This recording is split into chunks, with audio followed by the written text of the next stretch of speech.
to another episode of the preview show brought to you by the No Nay Never podcast. I'm your host, Natalie Bromley, and this week it's a new ground for so many of us. It's newly promoted Oxford United away from home as the Clarets continue that march back to the Premier League. I'm joined this week by regular statistician Dave Roberts and a very special Oxford United fan. Buckle up, listeners. Let's go.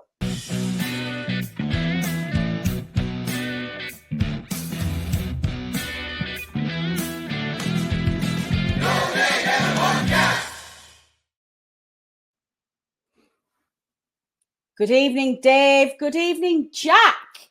How are we both? Yeah, very well, very well. Still embracing the championship and the excitement that a Friday night brings. So yeah, it's all good here. Yeah, it is really good.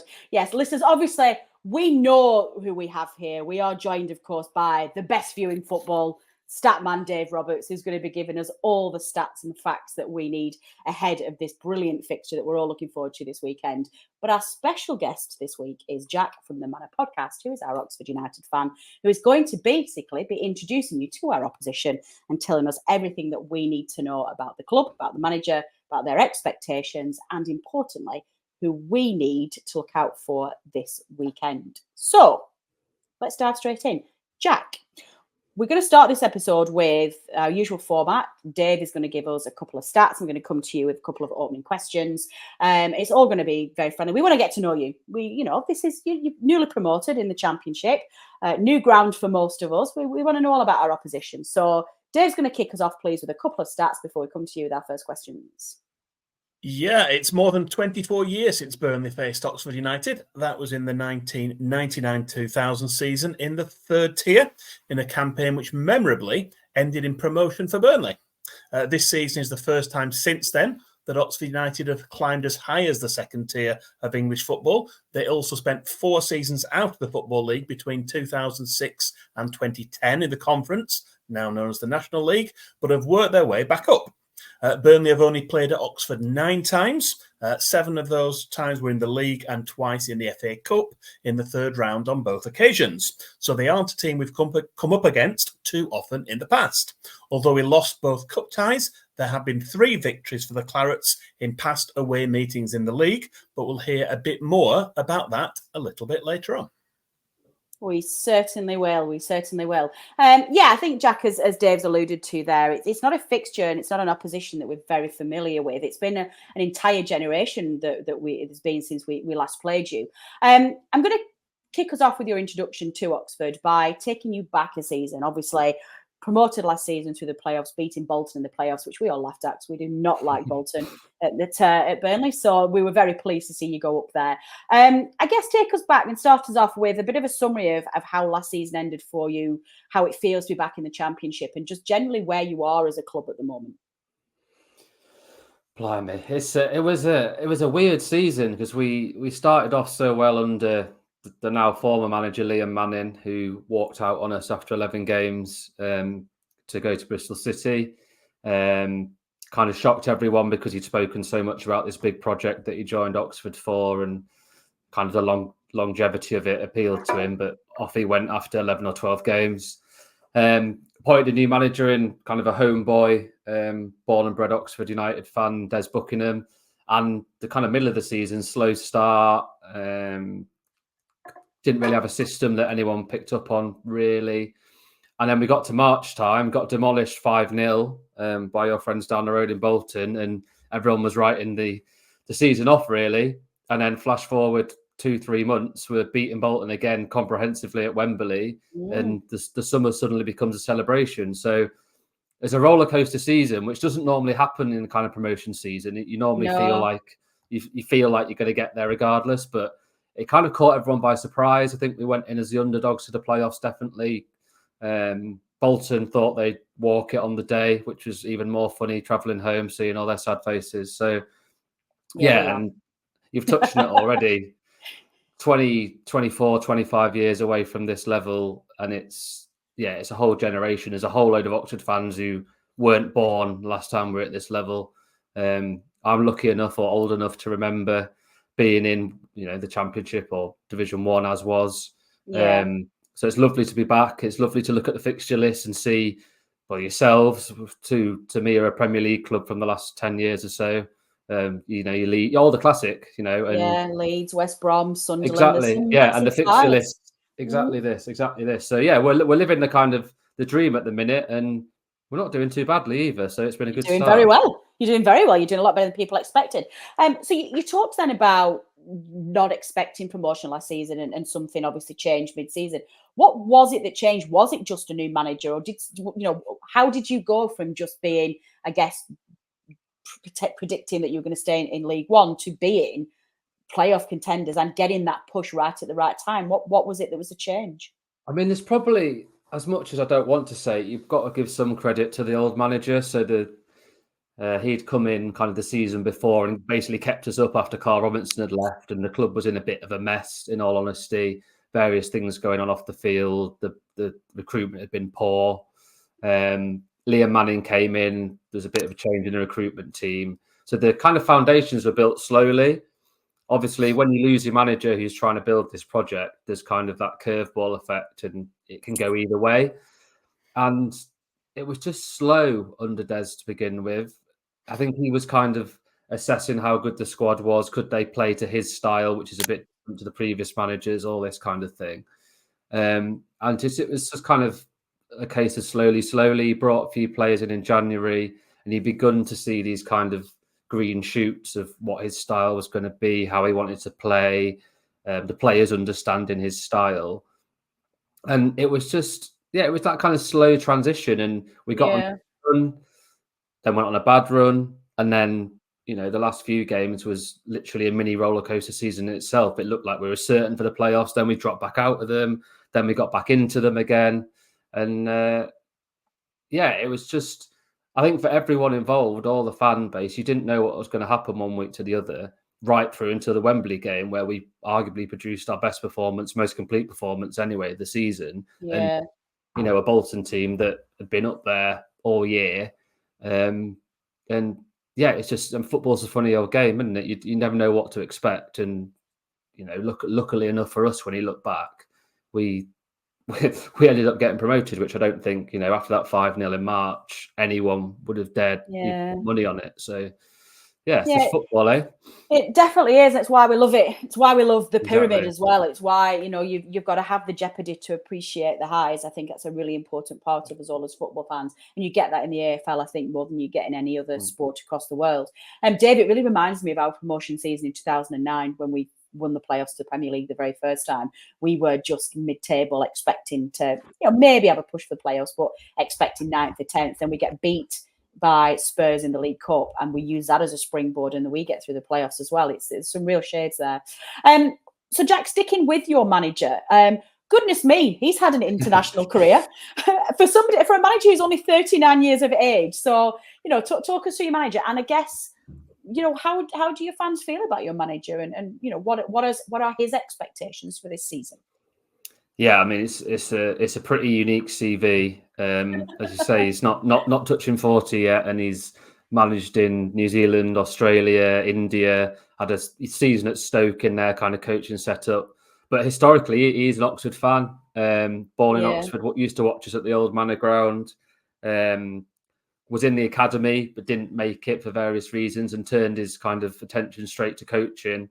Was with quite a while, to be honest. He was with Chris Wilder. Sort of when we got promoted out of the conference, he was on Chris Wilder's coaching staff, in the kind of like very low down in the coaching staff. But I think he always knew he wanted to be a coach. Went off to, I think, New Zealand first or Australia first, whichever way around. And then the City group, the kind of Manchester City business, whatever you want to frame it as, took him on as one of their kind of rising stars. Ended up at Melbourne City, their partner club, and then Mumbai, their other partner club. I think he won the league there, which was completely unexpected, and just slowly got this reputation for being an up-and-coming coach. So the kind of return to Oxford, the homecoming, all the fairy tales, got all the fan base excited. It's not very often you have one of your own, so to speak, managing the first team. And then complete fairy tale since, obviously, with the promotion back to the Championship. And again, he's proven himself to be a really good coach so far. I think we're kind of nervous because if we keep doing all right, I think he'll attract attention. I think the City Group factor always does attract attention if you've got that on your CV. But yeah, I mean, it couldn't have gone much better we know well for him. about with ex-Manchester City players and managers. Yes, that stock carries some weight, right? It does. So yeah, coming up to about a year in charge, November time, and yeah, I think anyone when we appointed him would have snapped your hands off to be, mid-table in the Championship a year later. So yeah. What a great start. Yeah, it's a really great start as well, and I think it's breeding that winning mentality. You don't do draws, do you? It's three wins, three losses. So you're either going for it or you're just you're not managing to get over the line. I guess what's the expectations of your manager then if you aren't able to retain your Championship status this season? Is his job safe? Will he? Is it expected that if he stays up, it's a bonus? Has he got a safe job here? Yeah, he's got a long contract. I think there was a substantial fee paid to get him out of Mumbai, the kind of release clause factor. The board have built or given the funds at least for a very good recruitment over the summer. We signed 16 odd players. So I think if the worst did happen and we ended up back in League One, we'd have a very competitive squad to look to come straight back up again. I think for Des, to be fair, if we went down, he might well be poached anyway because he's proven himself that he's got the coaching capabilities. So I think if you're asking, what does the fan base think of the season? If we stay up on the last day with an own goal to stay up by 1 goal on goal difference, happy days. Like this season is all about survival and was always going to be. Yeah. So anything, kind of above 21st is 22nd is an absolute bonus. That's great. Yeah, there's so many parallels to the seasons that we've had, albeit in different leagues, and the focus that we've had on here. I think one of the things that you're probably going to be fortunate for here is that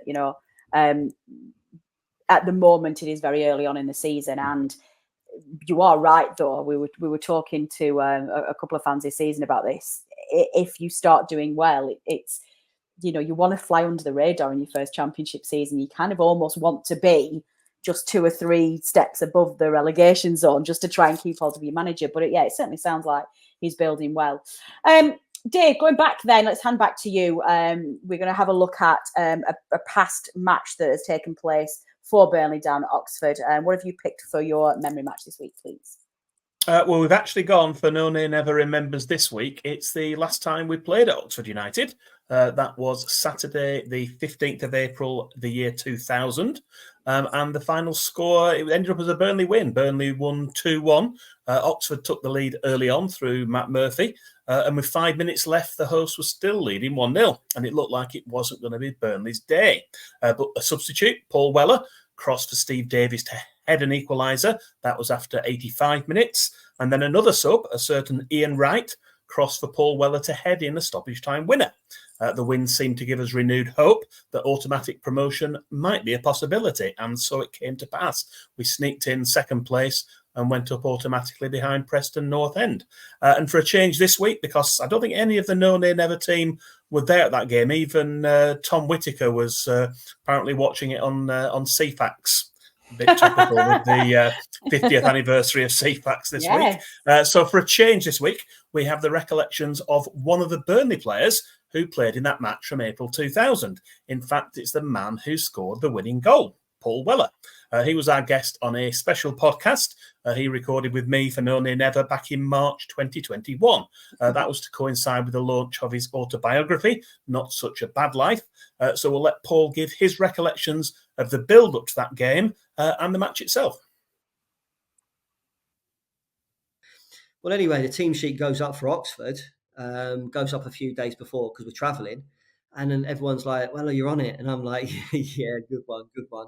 So I walk down the corridor and there I am, I'm on it. I'm at the bottom and I'm like, what's going on here? And I'm like, I think he's doing this to annoy me, isn't he? He's taking me to Oxford to annoy me. I'm like 20th man or something like that.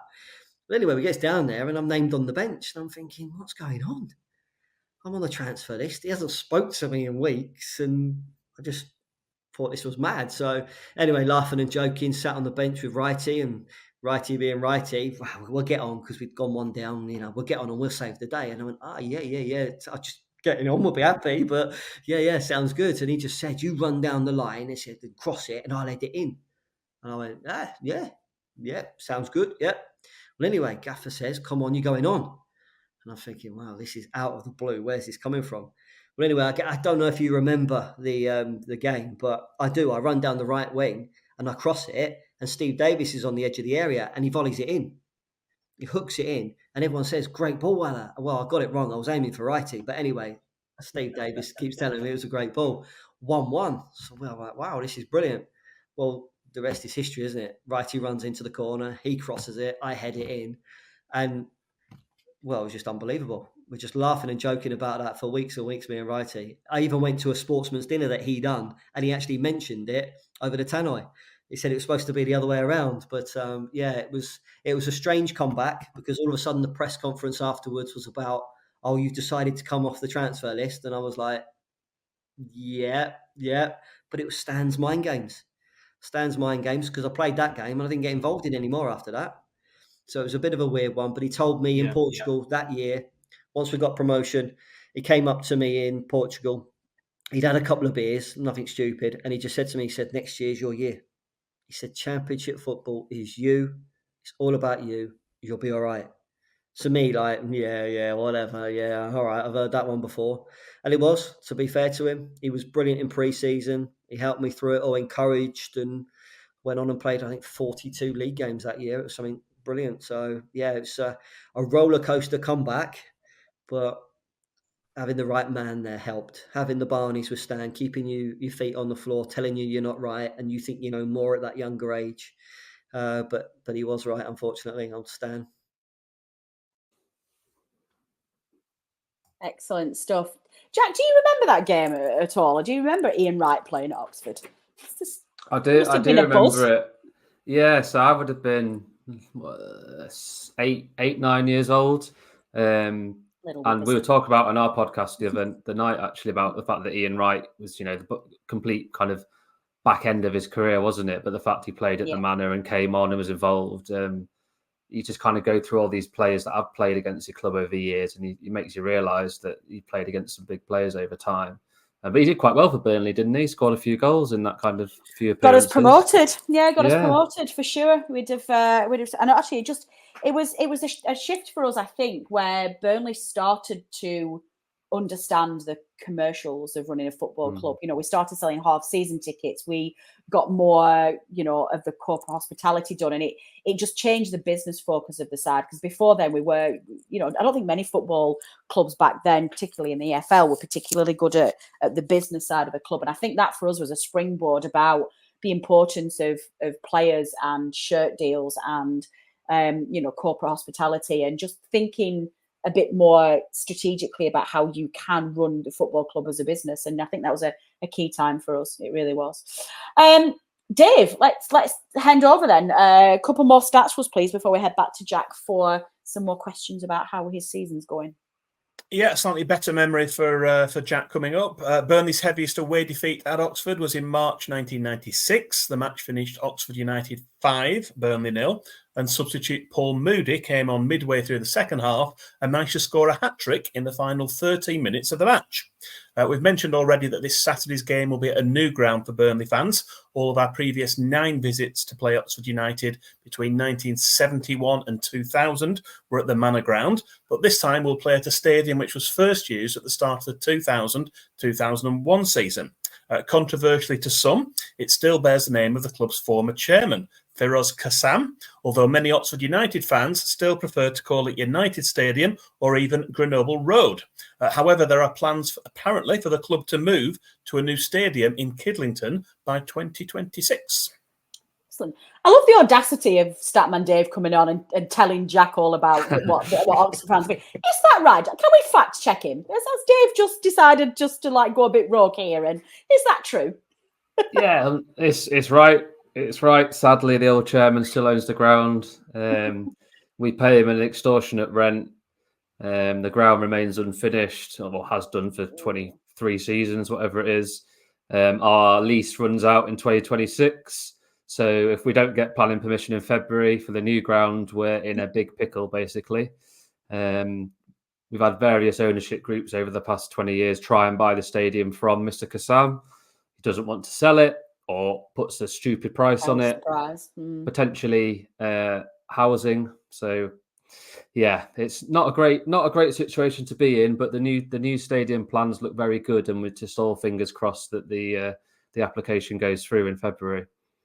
That would be awesome. And then if you guys stay in the Championship and we carry on being a yo-yo club for a couple of seasons, we can come to a new ground again. Exactly. That would be awesome. That would be awesome. So let's go right up to date then, Jack, and let's look ahead to Saturday's game. Who do we need to watch out for? Tell us who your key players are, please. So I think the normal answer to this would be Cameron Brannigan, but sadly he's just been ruled out for 6 weeks. So that's a shame. Yeah. So I think probably the star signings over the summer. So we signed Siriki Dembele from Birmingham for a club record fee. So broken our kind of record fee for the first time in about probably more than 15 years.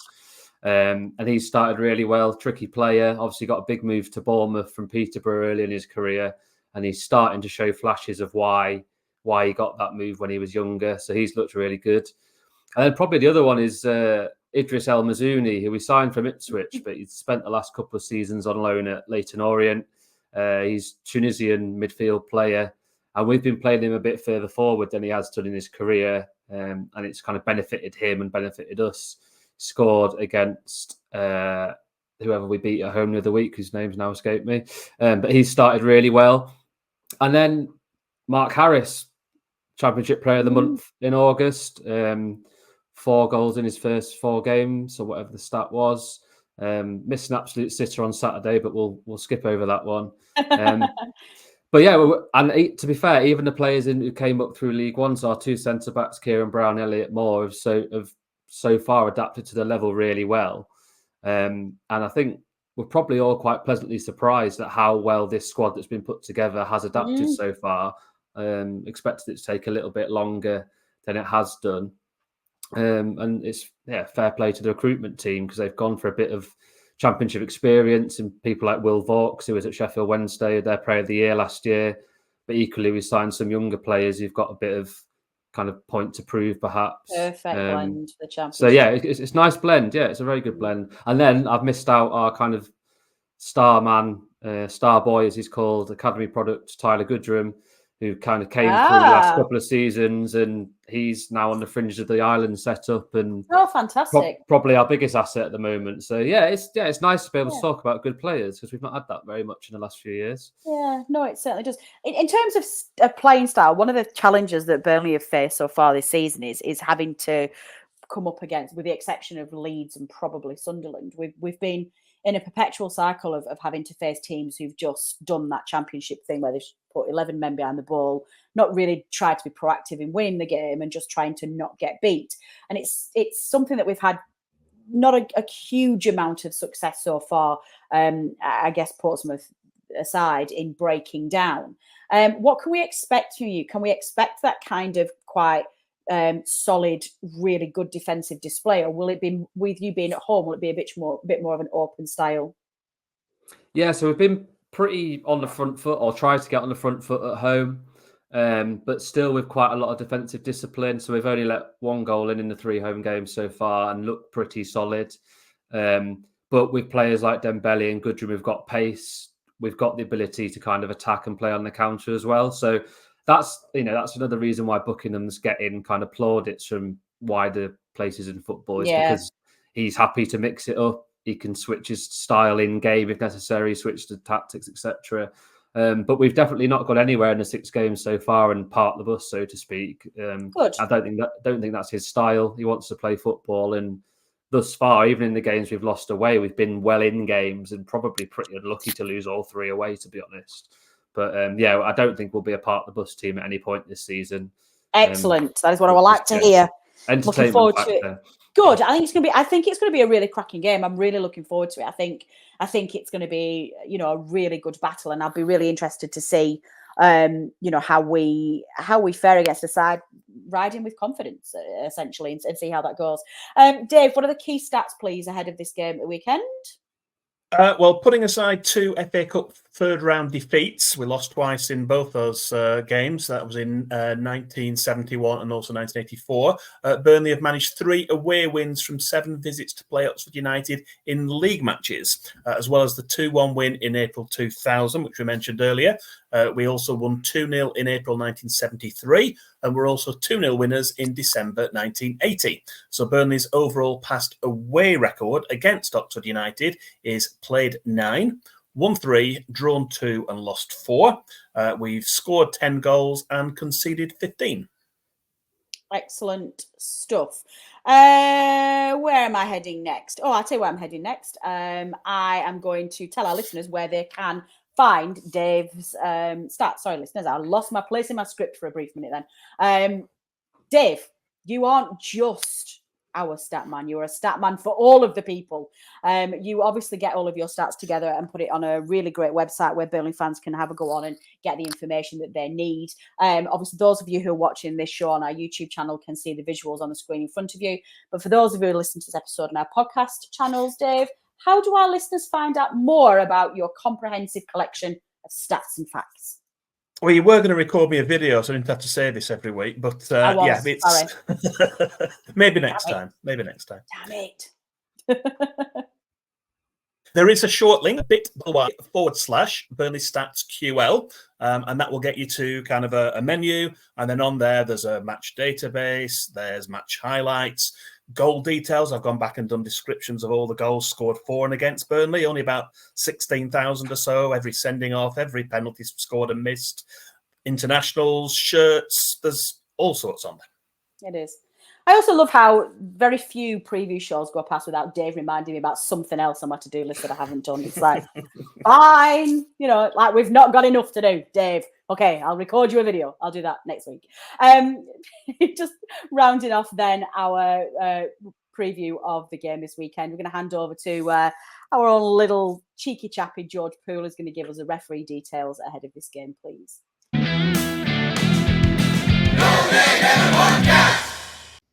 James Liddington of Newport on the Isle of Wight will be the man in the middle at Oxford United on Saturday afternoon. His 8 previous Burnley games between 2009 and 2023 only yielded 2 Burnley wins, with 4 draws along the way and just 2 defeats.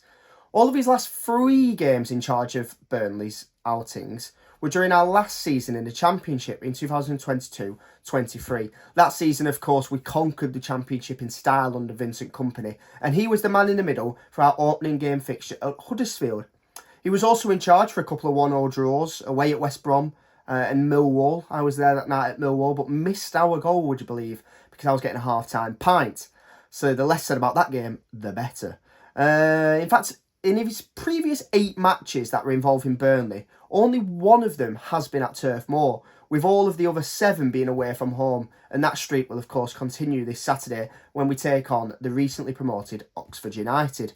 In terms of card counts, it's fairly even, with 13 yellows shown to Burnley players and 12 to our opponents. The only red card is shown in any of these previous matches was for Ipswich Town's Grant Leadbitter in March of 2012. That's a real Championship player in it, Leadbitter. A Coca-Cola man, may I say. Or an Empower man. No, Grant Leadbitter's he's an Empower man. I stand corrected. But for you Clarets going on Saturday to Oxford United, make sure to have a fantastic day. It's a great city. It's an interesting ground. 3 sides, so you might see a few wayward shots going over into the car park. But make sure you have a fantastic day and bring back 3 points. Up the Clarets.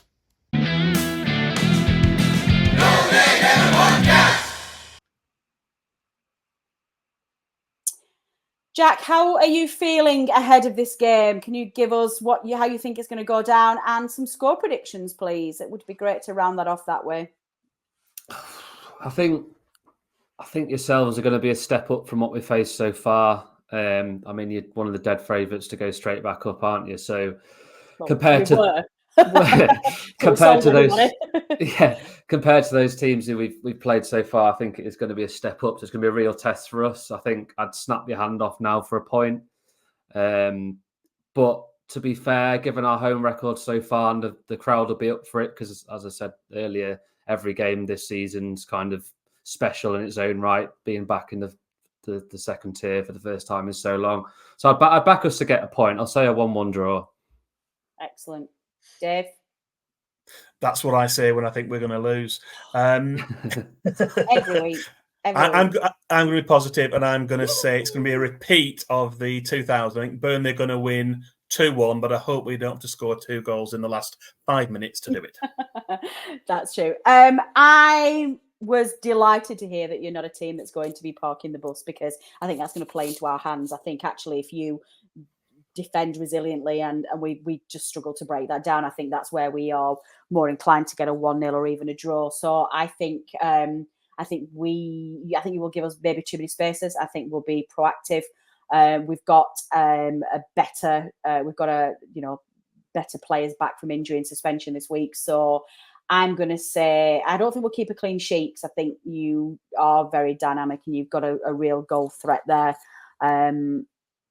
3-1 to Burnley, I'm going to say. I think that's where we're going to go. Listeners, you know the drill by now. You want to give us your score predictions, please. Those of you watching on our YouTube channel, why don't you stick that comment in the comment section below. And while you're at it, turn on your subscription. Please subscribe to the channel and turn on notifications so you never miss an episode of the None and Never podcast.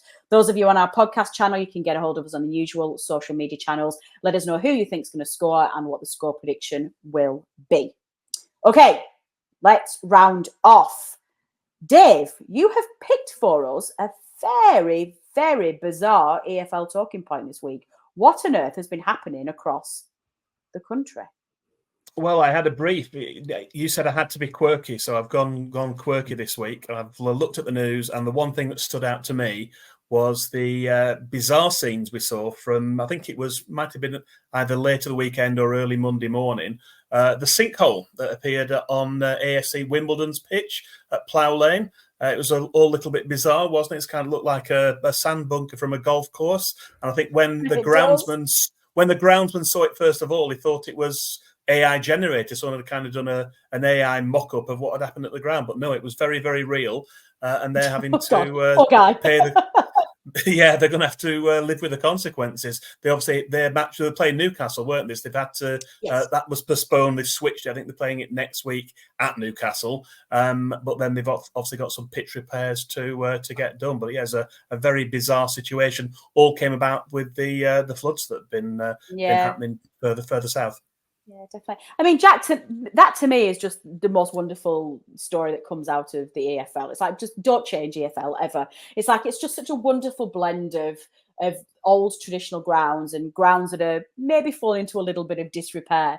I know Newcastle have pledged to give them about £15,000 to help them financially and rebuild it, which I can never really figure out whether that's quite patronising or not, but it's quite nice to see the Premier League team spread the wealth a little bit. But yeah, I think we filed that one under bizarre EFL stories, right? Well, it's just like the EFL just comes up with something new every season as well, doesn't it? I've never seen anything like it, and like Wimbledon's ground's not that old, so it just shows you know what the elements can do and all the rest of it. But yeah, the EFL is just the best place, really. Yeah, it genuinely is, and it's and long may that continue. We talk about this quite a lot, actually. It's difficult for us because from a financial perspective and from a global brand perspective, you've got to be fighting your way back to the Premier League to get, particularly with the way that our clubs' financials and businesses have gone over the years. But my God, I love the EFL. It's just every time we do drop down, and to be fair, we had a long stint in the Premier League. It was about 8 seasons before we came back down again, or maybe it was 6. Yeah, this last 2 seasons we've gone up and down, but the seasons back in the Championship, I do love it. And I'm so bored of the Premier League. I'm so bored of when the City Arsenal game last weekend was City equalising. I'm just like, yeah, I'm really over Pep football and City. You bore me to tears. Come to the EFL and play around sinkholes. That is where it's at. Okay, quiz time, Jack. We're going to put you on the spot here. I did brief you before we went on air tonight. It is None and Never versus our opposition fans, and Dave is going to set us both a quiz. Dave, what are you going to set for Jack and me tonight? No pressure, Jack, but None and Never is winning 4-2 at the moment. So okay. I think that some of our opposition fans have got a little bit tactical. We were 4-0 up at one point, weren't we? And then they've started to claw it back. I think they've gone tactical. So let's see how Jack fares. What have you set for us, Dave, please? Well, just to say, I briefed no one on this. This is actually a question that I've set myself, and no one's known about this beforehand. It's a little bit of a question for you, and it's a guess the year. So I want a year as a guess, and then whoever is the closest gets the point. And just to say, Jack, after the question, you can choose if you wish. If you've got an idea what it is, you can let Natalie go first, or you can go first yourself. You have the choice as the guest. So here's the question. Burnley did the league double over Oxford United in the 1999-2000 season we mentioned earlier. But can you tell me the only year Oxford United managed to complete a league double over Burnley? Do you want to go first or second? Don't think it's going to make much difference. I'll go second. Damn you. 1981. Okay. That is an absolute guess, by the way, Jack. That is like literally, it's a slightly thought out guess, but it is literally, let me pick a number from the last century. There were some clues earlier in the recording, because I did say what years we'd played between, so that kind of gives you a base mark. I wasn't listening, Dave. You know, he does this every single week as well, because he knows that when he's doing his stats, I'm doing other things because I'm multitasking, and then he calls me out every week because I wasn't listening. He's so mean. Come on, Jack, give us your year. Are you going lower or higher?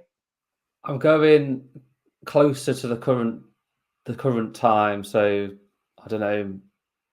As you say, not played each other very much. Probably mid to late 90s. Okay. If I don't know if you want a precise, I'll go 96. Yeah, I was going to say it doesn't really matter because we're in a different decade. So let's see who was right.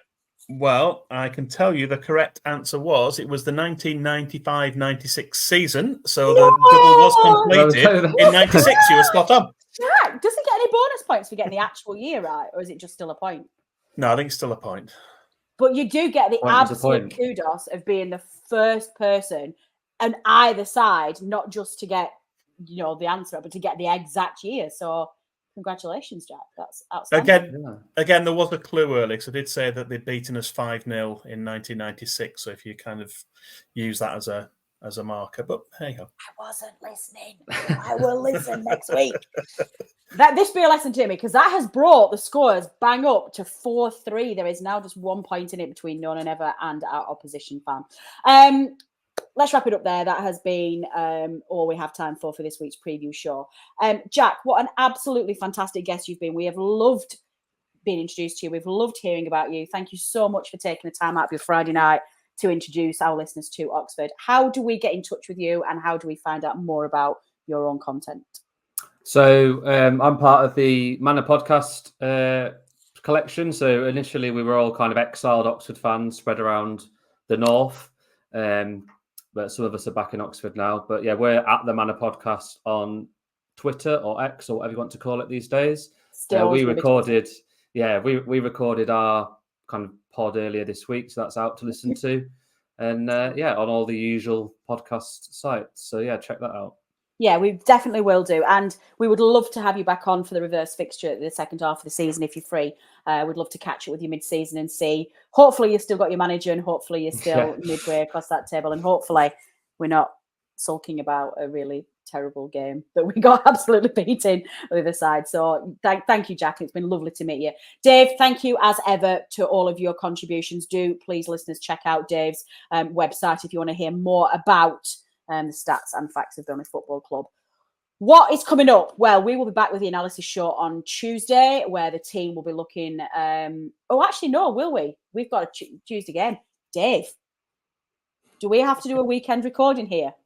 Yeah, we don't know when it is yet, but we're recording sometime over the weekend a Plymouth preview. Okay. So we might have to do kind of a match reaction in that one. That might be the best way to do it. I don't know. Okay. Listeners, we have got something coming up for you between now and midweek next week. We will have some kind of analysis show. We'll have a preview show of our next game with Dave and I. It won't be Friday night. It will be midweek. So do stay tuned, please, to social media, and we will announce when the next episode is on. But what you should do is click that subscribe button, turn on your notifications, and you won't miss any episode. My thanks as ever go to everybody who has contributed to making this preview show. I've been Natalie Bromley. Until next time. The No Nay Never podcast is brought to you in association with the talkSPORT Fan Network. Our host and editor is Natalie Bromley, and the show is produced by Matt Moss. Our resident statistician is Dave Roberts, and our FPL expert is Adam Dennett. The Analysis Show team is collectively Tom Whittaker, Rich Steele, George Poole, Charlotte Rigby and Adam Dennett. Our music is provided by George Gaskell, and our newsletter team is headed up by Jamie Smith. If you don't already, you can subscribe to our newsletter by visiting nonaynever.substack.com.